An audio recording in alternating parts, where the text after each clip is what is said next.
प्रथम भगति सत संग कर संगा, दूसरी भक्ति मम कथा प्रसंगा।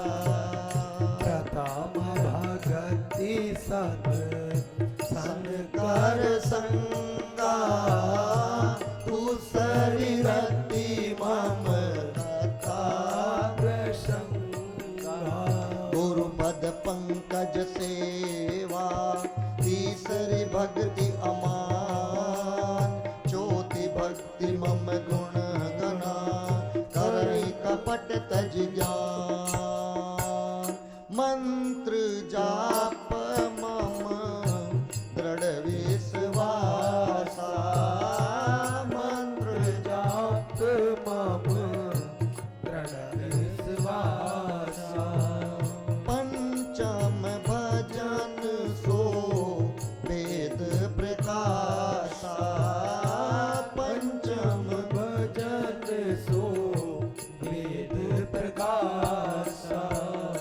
छठ दम शील विरति बहु कर्मा, निरत निरंतर सजन धर्मा। छठ धाम शील विरति बाहु कर्मा, निरत निरंतर सजन धर्मा।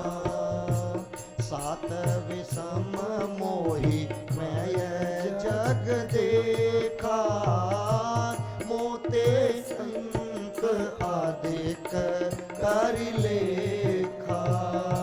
सातवा साम मोहि माया जग देखा, मोते संत आदिक कर लेखा। सात विषम मोहि माया जग देखा, मोते संत आदिक कर लेखा।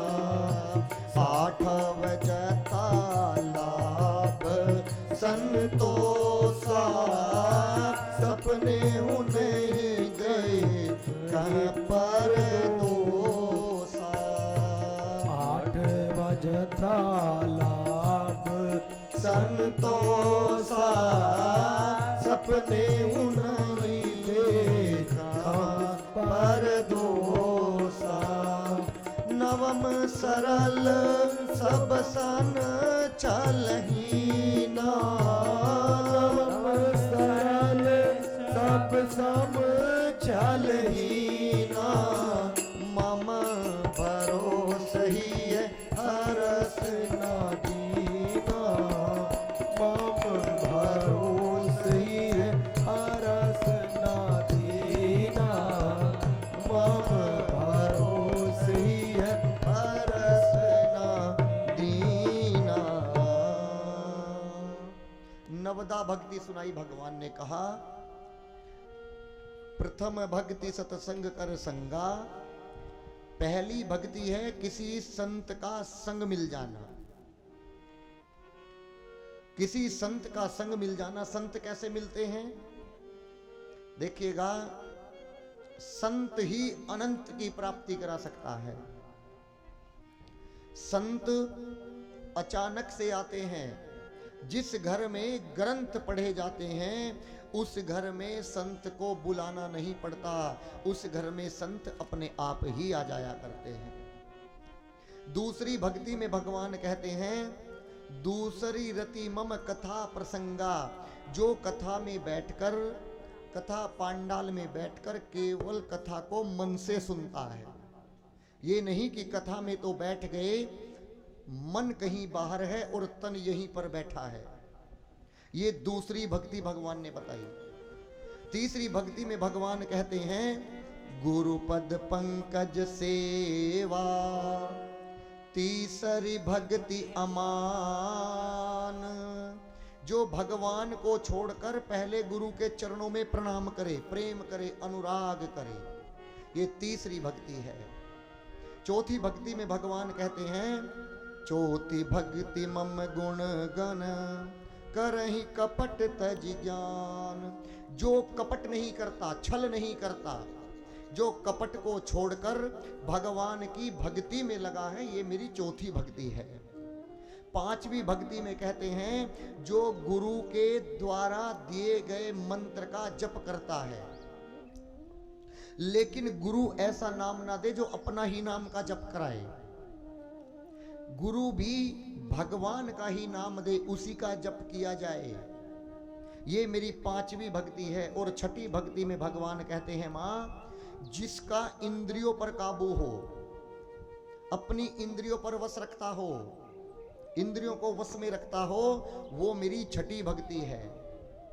और सातवीं भक्ति में कहते हैं जो सबको एक समान से देखे, किसी को छोटा या बड़ा ना देखे, ये मेरी सातवीं भक्ति है। और आठवीं भक्ति में कहते हैं जो संतोष का पालन करे, और जो किसी की बात को सुनकर या किसी के कुछ अपराध को देखकर उसकी बात किसी दूसरे के सामने उजागर ना करे, ये मेरी आठवीं भक्ति है। जिस प्रकार आपने कथा में सुना होगा तीसरे दिन कि मैंने आपको सुनाया था कि जो अहिल्या माँ थी गौतम जी की नारी, मैंने आपको ये नहीं बताया था कि गौतम जी ने उन्हें श्राप क्यों दिया था, नहीं बताया था ना। क्यों? यदि मैं बताता तो मेरी माँ अहिल्या का दोष उजागर हो जाता, मैंने इसलिए नहीं बताया था। आप भी यदि किसी के अपराध को देख लो या सुन लो तो ये नहीं, धर्म ये नहीं कहता कि तुम उसका किसी के सामने जाकर अपमान करो, उससे बचा जाए। नवी भक्ति में कहते हैं जो सरल है, जो सहज है, जो सरल है और सहज शांत है, वो मेरी नवी भक्ति है। और फिर भगवान ने ये भी कहा कि यदि इन 9 भक्ति में से किसी के पास एक भी भक्ति हो, अब आप अपने में तुलना करना कि तुम्हारे पास कितनी भक्ति है। यदि एक भी भक्ति किसी के पास हो 9 में से, तो मैं उसके हृदय में अकेला नहीं, जानकी के साथ में जाकर वास करता हूं। अब जहां तक मैं देख रहा हूं, एक भक्ति तो हमारे सबके अंदर नजर आ रही है। कौन सी? दूसरी भक्ति। दूसरी रति मम कथा प्रसंगा,